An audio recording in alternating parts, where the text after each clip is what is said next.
तो भैया बहनों, इससे पहली वीडियो में आपको मिले थे समूह 16 के तत्वों का परिचय कराया मैंने और 3 गुणों की व्याख्या की।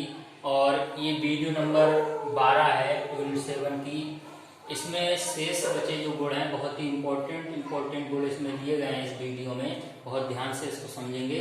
पहला गुण जो है हमारा वो क्या है, परमाणु त्रिज्या। तो इसमें क्या है, समूह 16 के तत्वों की परमाणु त्रिज्या का मान समूह 15 के तत्वों से कम होता है और समूह में नीचे जाने पर परमाणु त्रिज्या का मान बढ़ता है। क्यों बढ़ता है? क्योंकि समूह में नीचे जाने पर कक्षाओं की संख्या बढ़ती है। जैसे जैसे हम किसी ग्रुप में अप टू डाउन मूव करेंगे तो क्या होगा, कक्षाओं की संख्या बढ़ती चली जाती है। इसलिए परमाणु त्रिज्या का मान भी बढ़ता है। क्योंकि हमने क्या पढ़ा था, परमाणु त्रिज्या के बारे में पढ़ा था। जैसे जैसे ये नाभिक हो गया हमारा, ये क्या है, नाभिक है, और ये क्या है, कक्षाओं की संख्या जैसे जैसे बढ़ेगी तो नाभिक से परमाणु की दूरी बढ़ रही है, बाह्यतम इलेक्ट्रॉन की दूरी बढ़ रही। तो त्रिज्या क्या होती थी, किसी परमाणु के नाभिक से उसके बाह्यतम कोश के इलेक्ट्रॉन के बीच की दूरी को परमाणु त्रिज्या कहते हैं। अब कक्षाओं की संख्या बढ़ेगी तो परमाणु त्रिज्या का मान भी बढ़ेगा। अगला पॉइंट आयनन विभव कह सकते हैं, आयनन ऊर्जा कह सकते हैं, या आयनन एंथैल्पी कह सकते हैं। तो वर्ग 16 के तत्वों का प्रथम आयनन विभव वर्ग 15 के तत्वों से कम होता है। कैसा होता है? कम होता है। क्यों कम होता है? क्योंकि वर्ग 15 के तत्व में आधा भरा अर्धपूर्ण पी उपकोष होता है। वर्ग 15 के तत्व में कैसा होता है, आधा भरा। मैंने इलेक्ट्रॉनिक विन्यास आपको बताया था, वर्ग 15 में कैसा बताया था आपको, NH2 NP3।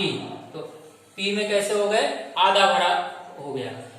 जैसे यहाँ पे भी लिया है मैंने, नाइट्रोजन का लिया है 1H2 2H2 2P3।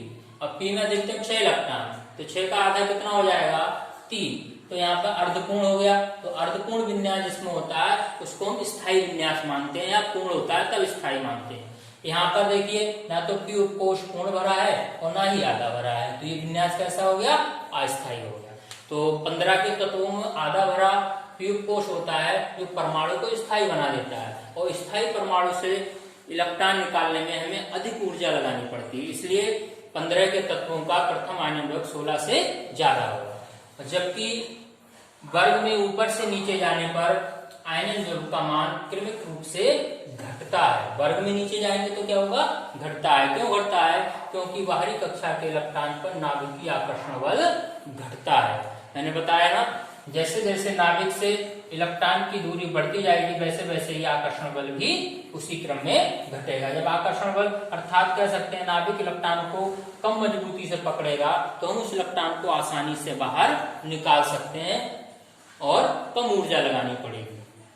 तो ये हो गया हमारा आयनन विभव या आयनन एंथैल्पी। अगला गुण लिया गया है यहाँ पर इलेक्ट्रॉन लब्धि एंथैल्पी। इलेक्ट्रॉन लब्धि एंथैल्पी कह सकते हैं, या इसको इलेक्ट्रॉन बंधुता, इलेक्ट्रॉन एफिनिटी।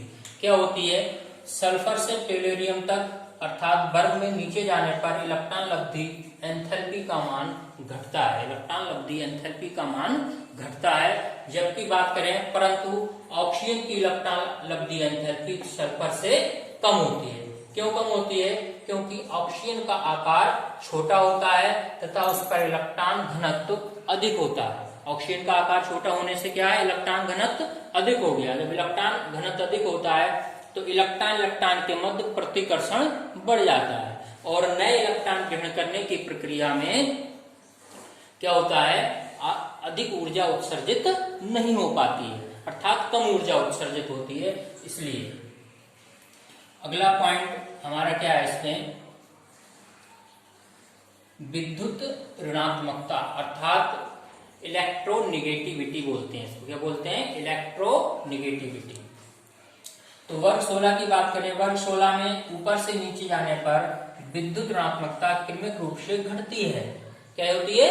घटती है। कोई पूछता है क्यों घटती है?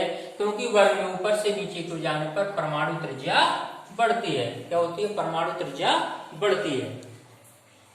नेक्स्ट, ऑक्सीकरण अवस्था। ऑक्सीकरण अवस्था की बात करते हैं तो ऑक्सीजन अपने यौगिकों में सामान्यतः -2 ऑक्सीडेशन नंबर प्रदर्शित करता है, लेकिन इसके कुछ अपवाद भी हैं, जैसे OH2 में +2, पेरोक्साइडों में -1 ऑक्सीडेशन नंबर ये शो करेगा। ये दोनों इसके क्या हैं, अपवाद हैं। और शेष सभी यौगिकों में ऑक्सीजन -2 ऑक्सीडेशन नंबर शो करता है। जबकि समूह के शेष तत्वों की बात करें तो शेष तत्व +2, +4, +6 ऑक्सीकरण अवस्था प्रदर्शित करते हैं। हम बात करते हैं रासायनिक गुण। हाइड्रोजन की प्रतिक्रियाशीलता, तो वर्ग 16 के सभी तत्व हाइड्रोजन से क्रिया कर H2M प्रकार के हाइड्राइड बनाते हैं, जैसे H2O, H2S, H2Se, H2Te, H2PO। अब इनके गुणों की बात करें तो पहला गुण लिया मैंने बॉइलिंग पॉइंट अर्थात क्वथनांक।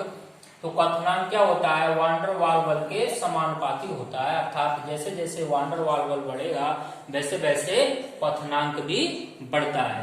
तो यहाँ पर थोड़ा सा अपवाद है, जो H2O है, H2O जल, उसमें हाइड्रोजन बॉन्ड पाया जाता है। इस कारण H2O का हाइड्रोजन बॉन्ड पाए जाने के कारण क्वथनांक क्या होता है, ज्यादा होता है। जबकि अगर सल्फर से नीचे की बात करें तो इधर क्या होगा, ये बढ़ेगा।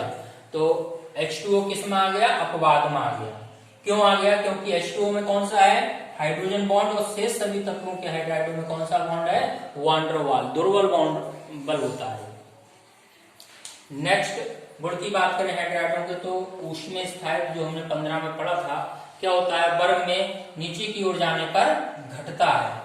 क्यों घटता है, क्योंकि हमने पढ़ा था वर्ग में नीचे की ओर जाने पर वंद वियोजन एंथैल्पी का मान घटता है। क्यों घटता है, क्योंकि वर्ग में नीचे की ओर जाते हैं तो बॉन्ड की जो लेंथ है परमाणु के बीच, जो आबंध की लंबाई होती है वो बढ़ेगी। जितना आबंध लंबा होगा उसकी बंध वियोजन एंथैल्पी का मान उतना ही कम होता है। तो वर्ग में नीचे जाने पर बॉन्ड डिसोसिएशन एंथैल्पी क्या होती है, घटती है। इसलिए क्या है, इनका ऊष्मीय स्थायित्व वर्ग में घटेगा। इनकी अम्लीय प्रकृति की बात करें तो अम्लीय प्रकृति क्या होती है, वर्ग में ऊपर से नीचे की ओर जाने पर बढ़ती है। अम्लीय प्रकृति क्या होगी, बढ़ेगी। कारण वही है अम्लीय प्रकृति का भी वंद वियोजन एंथैल्पी का घटना। लास्ट पॉइंट, अपचायक गुण। तो अपचायक गुण क्या होते हैं, हाइड्रोजन जो जितनी इजीली देगा किसी को उतना ही प्रबल अपचायक माना जाता है। तो यहाँ पर पहले ही बताया गया, इसका हाइड्रोजन बॉन्ड है, मजबूत बॉन्ड है, और सबसे मेन रीजन सभी में यही चलता रहेगा, बंध वियोजन एंथैल्पी वर्ग में नीचे की ओर घटेगी। तो जितना बॉन्ड मजबूत होगा वहां से हाइड्रोजन इजीली प्राप्त नहीं होगा। तो बंध वियोजन एंथैल्पी वर्ग में नीचे जाने पर घटेगी, इसलिए इनके अपचायक गुण क्या होंगे, बढ़ेंगे। अर्थात ये आसानी से हाइड्रोजन देगा, ये इसकी तुलना में कठिनाई से देगा, इसकी तुलना में और कठिनाई से देगा, ये बहुत कठिनाई से देगा। तो अपचायक गुण क्या होंगे, वर्ग में नीचे की ओर जाने पर बढ़ते हैं। एक नोट लिखा है मैंने यहाँ पर, आवर्त सारणी के सबसे अधिक विद्युत ऋणात्मक तत्वों की बात कोई करता है तो कौन से होते हैं, तो पूरी आवर्त सारणी का सबसे मोर इलेक्ट्रोनेगेटिव एलिमेंट जो होता है वो फ्लोरीन होता है। कौन होता है, फ्लोरीन होता है। उसके बाद ऑक्सीजन, उसके बाद नाइट्रोजन। ये सबसे मोर इलेक्ट्रोनेगेटिव एलिमेंट माने गए हैं तीनों। सबसे अधिक फ्लोरीन, उसके बाद ऑक्सीजन, और तीसरे नंबर पर आता है आपका नाइट्रोजन। तो ये थे आपके समूह 16 के तत्व ऑक्सीजन परिवार के। बहुत ही महत्वपूर्ण गुणों का वर्णन किया गया है यहाँ पर।